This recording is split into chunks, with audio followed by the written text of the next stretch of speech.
Apparently, I spend an average 4.5 hours daily messing around with my phone.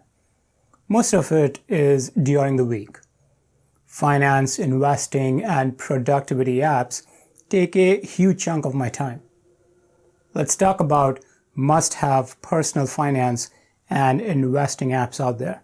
This is, of course, just my opinion.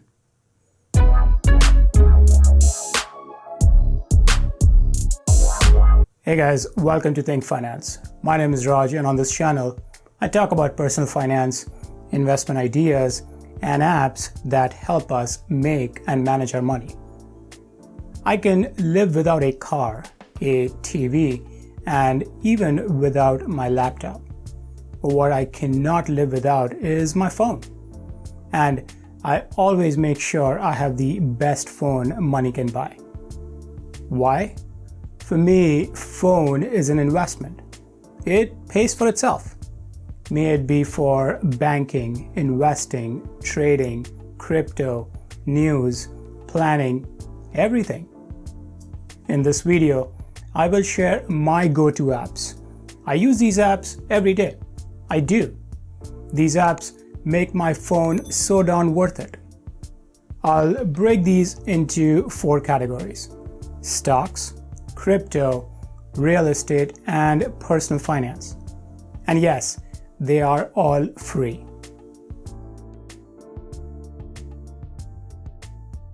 If you guys follow this channel, you know I'm a huge fan of M1 Finance. I've built my long-term portfolio on this platform and it just works. By the way, there is a link to my portfolio in the description if you care. There are a number of reasons to love M1. Automatic investing, commission-free investing, access to cheap money, flexible investment options, checking account, credit card. There is a ton out there. I have a dedicated video on M1 Finance where I share more details. The app is lightweight and clean. I can do everything on the app and really don't have a reason to visit M1 Finance website. Highly recommended for long-term automatic investors. So that's long-term investing. I use Robinhood for trading, mostly options. In my past life, Thinkorswim was my app of choice. Switched to Robinhood the day I realized I had paid $11,000 in commissions. Yes, I did. Of course, commissions are now a thing of past. I still do Robinhood. I think the app is slick, extremely light, and functional. Does not have all the bells and whistles like Thinkorswim, but that's a good thing. With that said, I will never use Robinhood for long-term investing.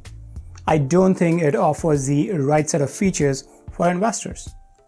I use Stockmaster and Webull to track stocks. They also offer useful widgets. I want to say Stockmaster is my most used app. It is not the prettiest, but there's a lot to like about it. Also, the app does great with pre- and aftermarket data. You can trade with Webull.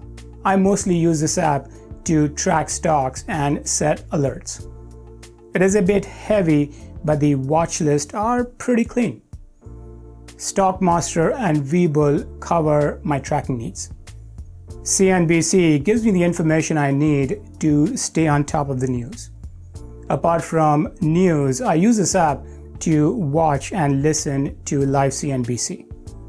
I like watching analysts' opinions and shows like Fast Money. Keeps me entertained. Yes, I am a finance junkie. Talking about news, Atom Finance is another slick app. I use this for 2 reasons. 1, to get real-time news via notifications. 2, you can import and aggregate your portfolio. They use Plaid, which allows apps to connect to your brokerage accounts. If social is your thing, StockTweet is your app. I'm not a social guy, but I use this app to get an idea of what people are talking about, what's trending. Usually, tickers that are trending also come with trading opportunities. It is also a good app to get news.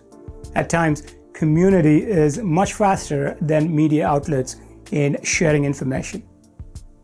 By the way, follow me on StockTweets. I am somewhat active. If I had to pick just one stock that does it all, it has to be Yahoo Finance app. It looks great, is functional, and offers a lot of useful features. Watch lists, news, portfolio aggregator, widgets, and more. This is probably tied with Stockmaster as my two most used apps. Just love everything about it. Crypto is back in vogue. Bitcoin is knocking 50K and Ethereum is at 3,300. Good times. I try to target 4% of my net worth into crypto. I have a separate video on crypto tools, so do check that out if you need more. But here's a quick summary of some of the apps I dig.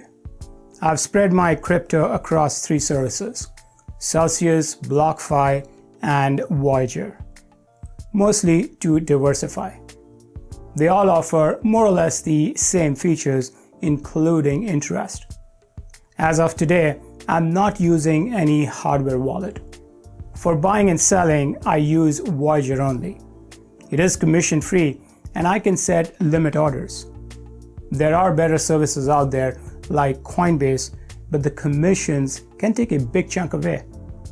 So, Celsius, BlockFi, and Voyager for earning interest, Voyager only for buying and selling.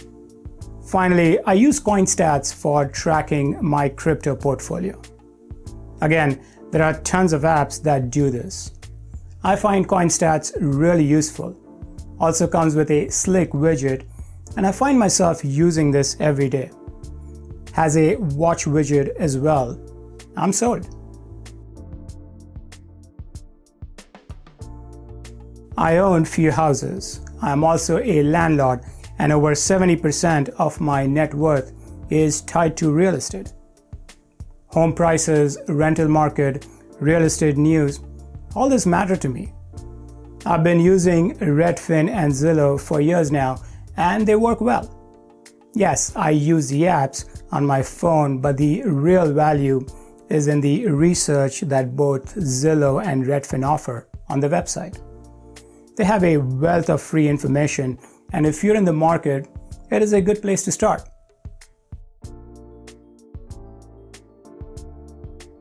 Finally, how do you bring all of this together? My faves are Mint and Personal Capital. Mint works really well. I want to say it is pretty comprehensive, really useful during the tax season. Problem with Mint, way too many ads. It is painful.